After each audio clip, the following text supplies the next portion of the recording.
कोपरगाव शहरामध्ये राजकीय घडामोडींना वेग आला आहे। शहरातील मनसेचे संतोष गंगवाल यांनी पक्षावर नाराजी व्यक्त करत पक्षपदाचा व सदस्याचा राजीनामा दिला आहे। अधिक माहिती आपण त्यांच्या पत्रकार बंधूंचे खूप आभार मानतो आणि वाढदिवसानिमित्त सकाळपासूनच या कोपरगावच्या जनतेचं प्रेम माझ्यावर उफाळून येत आहे आणि त्यांनी असंख्य शुभेच्छा या दिलेल्या आहेत आपल्या माध्यमातून। मी खरोखर त्या जनतेला सुद्धा खूप खूप शुभेच्छा देतो आणि आज वाढदिवसाचं निमित्त साधून मी आज एक घोषणा करतोय। महाराष्ट्र नवनिर्माण सेनेचा मी या ठिकाणी रात्री माननीय राजसाहेब ठाकरे आणि आमच्या पक्षाचे सचिव माननीय सचिनजी मोरे असतील, अनिलजी शिदोरे असतील, आमचे उपाध्यक्ष जयप्रकाशजी बाविस्कर असतील, यांना सर्वांना मी माझ्या पदाचा आणि माझ्या सदस्यत्व पदाचा राजीनामा त्या ठिकाणी पाठवलेला आहे। आज मी जवळपास 1988 ते 2025 पर्यंत माननीय ठाकरे घराण्याशीच एकनिष्ठ राहून त्यांचं कायम मी काम केलेलं आहे। कुठंही प्रलोभनाला मी कुठंही बळी पडलो नाही। आज मी अक्षरशः वरती फोन लावित होतो की 17 तारीख शेवटची आहे, आपण पक्षाचे AB फॉर्म ज्या कार्यकर्त्यांनी मेहनतीने हा पक्ष उभा केलेला आहे त्यांच्यासाठी तरी आपण AB फॉर्म या ठिकाणी पाठवावे, पण मला वरतून प्रतिसाद मिळाला नाही।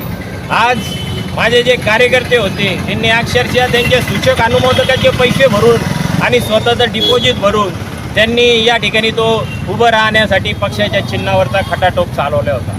पण आज या मुलांना मी काय जबाब देऊ की पक्षाचे AB फॉर्म का आले नाही? कारण ह्या AB फॉर्म आल्या नामुळं संपूर्ण महाराष्ट्रात महाराष्ट्र नवनिर्माण सेनेचे जे कार्यकर्ते आहेत त्यांची कुचंबना झाल्यासारखं मला वाटतंय आणि कुठंतरी मी याची जबाबदारी घेऊन आज या महाराष्ट्र नवनिर्माण सेनेचा या ठिकाणी राजीनामा सादर करतो आहे। मी 1988 ते 2025 या काळात आमचे प्रथम 88ला मी बाल शिवसेनेची स्थापना केली। माननीय संपर्क प्रमुख त्यावेळेचे साबीरभाई शेख यांच्या विचाराने मी प्रेरित होऊन बाल शिवसेनेची आम्ही शिवाजी रोडला स्थापना केली। ती महाराष्ट्रातली पहिली बाल शिवसेना होती आणि त्यानंतर मी या कामाला सुरुवात केली आणि ठाकरेंचं काम आजपर्यंत आपल्या साक्षीने मी केलं आणि आपण सुद्धा ते जनतेपर्यंत पोहोचवलं। आज विद्यार्थी सेना असो किंवा महाराष्ट्र नवनिर्माण सेना असो त्यावेळेसपासून मी माननीय राजसाहेबांबरोबर आहेत।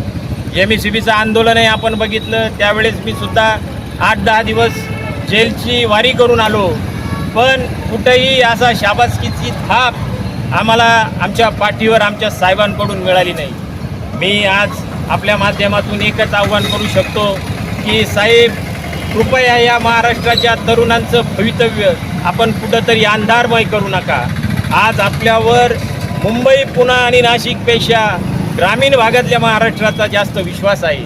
आपण जर ते कधी ग्रामीण भागात AB फॉर्म दिले असते तर पक्षाच्या चिन्हावर हेच कार्यकर्ते निवडून आपली ताकद पक्षाची आणि आपली ताकद त्या ठिकाणी वाढवली असते। म्हणून आज या नैतिकतेची जबाबदारी घेऊन मी माझा राजीनामा या ठिकाणी सादर करतो आणि माझ्याचबरोबर दिव्यांग सेनेचे जिल्हाध्यक्ष योगेशजी गंगवाल यांनी सुद्धा मी त्यांना ज्यावेळेस ही पार्श्वभूमी सांगितली तर त्यावेळेस त्यांनी सुद्धा त्यांची तयारी अवघ्या 4 ते 5 मिनिटात मला त्यांनी दाखवली आणि खरोखर नैतिकतेची जबाबदारी म्हणून आज त्यांनी त्यांच्या दिव्यांग सेनेच्या जिल्हा प्रमुख पदाचा आणि त्यांच्या सदस्यत्वाचा राजीनामा या ठिकाणी आम्ही पाठवलेला आहे।